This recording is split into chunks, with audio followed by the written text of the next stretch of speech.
আজকের এই আয়োজনে আপনাদের স্বাগত। আজ আমরা প্রাচীন গ্রিসের এক মাস্টারপিস অ্যাস্কাইলাসের আগামেমননের একেবারে গভীরে ডুব দেব।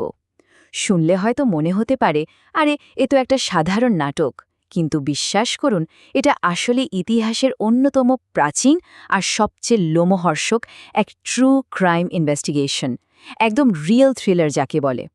একটু ভাবুন তো, ইতিহাসের সবচেয়ে গোলমেলে সবচেয়ে ভায়োলেন্ট একটা পরিবারই যদি আমাদের এই আধুনিক জুরি ট্রায়াল ব্যবস্থার জন্ম দিয়ে থাকে।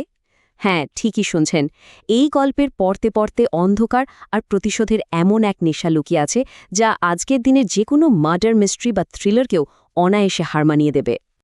তো চলুন প্রথমেই দেখে নেই আমাদের প্রথম অংশ, দ্য হাউস অফ এট্রিয়াস, রক্তের এক বহুমাত্রিক অভিশাপ। নাটকের মূল গল্পে যাওয়ার আগে একটু পেছনের দিকে তাকাতে হবে। এই পরিবারের ঘাড়ে রক্তের বদলে রক্তের এক বিশাল ঋণ কিভাবে চেপে বসেছিল তার টাইমলাইনটা দেখলে জাস্ট চমকে যেতে হয়। সেই পৌরাণিক যুগে ট্যান্টালাস তার নিজের ছেলেকে কেটে দেবতাদের খাইয়েছিল। সিরিয়াসলি? এরপর অভিশাপ নেমে আসে পেলপস আর তার পরিবারের ওপর। ঠিক পরের জেনারেশনে অ্যাট্রিয়াস তার নিজের ভাইয়ের সন্তানদের হত্যা করে সেই ভাইকেই খাইয়ে দেয়। আর বর্তমান সময় আমাদের মূল চরিত্র আগামেমনন ট্রোজান যুদ্ধে জেতার জন্য বলি দিচ্ছে নিজেরই মেয়ে ইফিজেনিয়াকে। মানে পুরো পরিবারটাই একটা হরর শো। কাজেই বুঝতেই পারছেন, এই পরিবারটা আসলে একটা মতো ভয়ঙ্কর নিয়মে চলে, আর নিয়মটা হলো প্রতিটি খুনের বদলায় আরেকটা খুন চাই চাই। এই অনিবার্য, বলতে গেলে পালানোর উপায়হীন অভিশাপটাই কিন্তু পরবর্তী সব রোমহর্ষক ঘটনার একেবারে মূল ভেট্টি তৈরি করে দেয়। আর এখান থেকেই শুরু হচ্ছে আমাদের দ্বিতীয় অধ্যায়, মারাত্মক এক প্রত্যাবর্তন আর সেই পাতাফাঁদ। এখন আগামেমনন চরিত্রটার দিকে একটু খেয়াল করুন। ওনার কিন্তু দুটো সম্পূর্ণ আলাদা রূপ আছে। একদিকে উনি এক গ্লোরিয়াস হিরো, ট্রোজান যুদ্ধ জিতে ফেরা রাজা, ধার্মিক এবং সবার ভীষণ সম্মানিত এক সেনাপতি। কিন্তু উল্টো দিকের অন্ধকার বাস্তবতাটাও তো অস্বীকার করার উপায় নেই। তিনি এমন একজন বাবা যিনি নিজের মেয়েকে বলি দিয়েছেন, চরম অহংকারী আর নিজের চারপাশের বিপদের ব্যাপারে বোকামির চরম সীমায় অন্ধ। আর ঠিক এই ত্রুটিগুলোই কিন্তু তার পতনের মূল কারণ। এই যে পতনের কথা বললাম, এর পেছনে সবচেয়ে বড় নিয়ামকটা হল হিউব্রিস।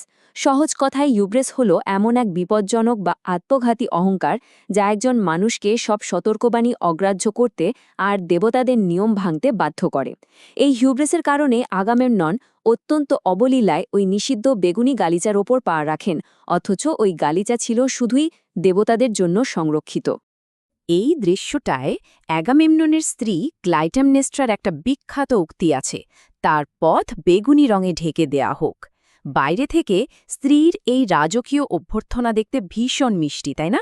কিন্তু এর ভেতরেই লুকিয়ে আছে এক ভয়ঙ্কর চক্রান্ত। আর ঠিক এখানে মাথায় একটা প্রশ্ন ঘুরপাক খায়, রাজকীয় ভালোবাসার এই মুখোশের আড়ালে ক্লাইটেমনেস্ট্রা আসলে কি পরিকল্পনা করছেন? বাইরে থেকে সব যতটা শান্ত মনে হচ্ছে, ভেতরে কি সত্যি ততটা শান্ত, নাকি তার নিচে ফুটছে এক ভয়ঙ্কর প্রতিহিংসার আগুন? কি মনে হয় আপনাদের? এই উত্তেজনার পারদ আরও চড়াতে চলুন যাই তৃতীয় ভাগে, ড্রামাটিক আয়রনি, যেখানে দর্শকরা আগে থেকেই সব জানে। ট্রোজান রাজকুমারী ক্যাসান্ড্রার এই ভবিষ্যৎবাণীটার দিকে একটু তাকান। তিনি চিৎকার করে বলছেন, এমন এক বাড়ি যা দেবতাদের ঘৃণা করে, মৃতদেহে ভরা এক বাড়ি যেখানে আত্মীয়দের জবাই করা হয়েছে। ড্রামাটিক আয়রনির সবচেয়ে যন্ত্রণাদায়ক দিকটা জানেন কি? আমরা যারা দর্শক, আমরা জানি ক্যাসান্ড্রার প্রতিটি শব্দ একদম অক্ষরে অক্ষরে সত্যি, কিন্তু মঞ্চের অন্য কেউ তার কথায় কোনো পাত্তাই দেয় না। সবাই তার এই অ্যালার্মিং কথাগুলোকে স্রেফ পাগলের প্রলাপ বলে উড়িয়ে দেয়। এরপরে ক্লাইটেমনেস্ট্রারের এই হিমশীতল উক্তিটি শুনুন। তিনি মাছ ধরার জালের উপমা টেনে বলছেন কিভাবে তিনি তার স্বামীকে আষ্টে পৃষ্ঠে বেঁধে ফেলেছেন।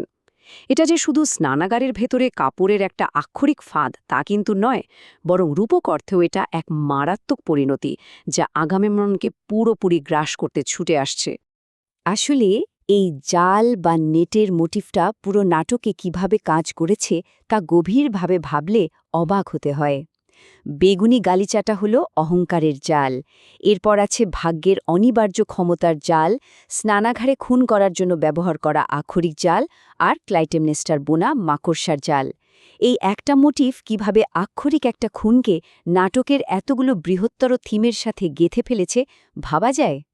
এরপর আমরা আসছি আমাদের আলোচনার সবচেয়ে ইন্টারেস্টিং পার্টে, পর্ব ৪, প্রতিশোধ বনাম ন্যায় বিচার, এক অনন্ত চক্র। এই ট্রু ক্রাইম সাইকেল বা চক্রের পুরো চিত্রটা এবার একটু মিলিয়ে দেখা যাক। ক্লাইটেমেনেস্ট্রা তার মেয়ে ইফিজেনিয়া হত্যার প্রতিশোধ নিতে আগামেমননকে খুন করে। আবার দেখুন, তাদেরই ছেলে ওরেস্টেস দেবতা অ্যাপোলোর নির্দেশে বাবার মৃত্যুর প্রতিশোধ নিতে নিজের জন্মদাত্রী মা ক্লাইটেমেনেস্ট্রাকেই হত্যা করে বসে। আর এই মাতৃহত্যার প্রাচীন প্রতিশোধ নিতে ওরেস্টেসের পিছু নেয় ভয়ঙ্কর ফিউরিরা। এটা যেন রক্তের বদলায় রক্তের এক জলজন্ত নেভার এন্ডিং লুপ। অবশ্য এই ধারাবাহিক হত্যাকাণ্ডগুলোকে গবেষক আর সমালোচকরা বেশ কয়েকটি দৃষ্টিকোণ থেকে বিশ্লেষণ করে থাকেন। মার্ক্সবাদী এবং ফেমিনিস্ট স্কলাররা এই ঘটনাগুলোকে প্রাচীন সমাজের মাদার রাইট বা মাতৃ অধিকার এবং ফাদার রাইট বা পিতৃ অধিকারের মধ্যকার এক আর্থসামাজিক ও রাজনৈতিক সংঘাত হিসাবে ব্যাখ্যা করেন। মূল সোর্সগুলো এভাবে লিঙ্গভিত্তিক সমীকরণগুলোকে আমাদের সামনে তুলে ধরে, কোনো নির্দিষ্ট পক্ষ না নিয়েই। আর এই সংঘাত থেকেই জন্ম নেয় নতুন কিছু। আমাদের পঞ্চম এবং শেষ পর্ব, আইনের জন্ম, অ্যাথেনা এবং অ্যারিওপ্যাগাস। এই অনন্ত প্রতিশোধের চক্র ভাঙতে দেবী অ্যাথেনা অ্যারিওপ্যাগাস প্রতিষ্ঠা করেন। এটা হলো প্রাচীন অ্যাথেন্সের একটি বিচার সভা। চমৎকার বিষয় হল, অ্যাথেনা ওরেস্টিসের এই বিচারটাকেই একটা ব্লুপ্রিন্ট হিসেবে ব্যবহার করেন, আর এর মাধ্যমেই সভ্যতার একেবারে সর্বপ্রথম জুরি ট্রায়াল বা প্রাতিষ্ঠানিক আইনি বিচার ব্যবস্থার সূচনা হয়। এই পুরনো আর নতুন ব্যবস্থার পার্থক্যটা খেয়াল করলেই পুরো ট্রিলজির সার্থকতা বোঝা যায়। একদিকে রয়েছে সেই পুরনো নিয়ম, রক্তের বদলে রক্ত, অন্ধ আবেগের বশবর্তী হয়ে প্রতিশোধ, ফিউরিদের তাণ্ডব আর অভিশাপ।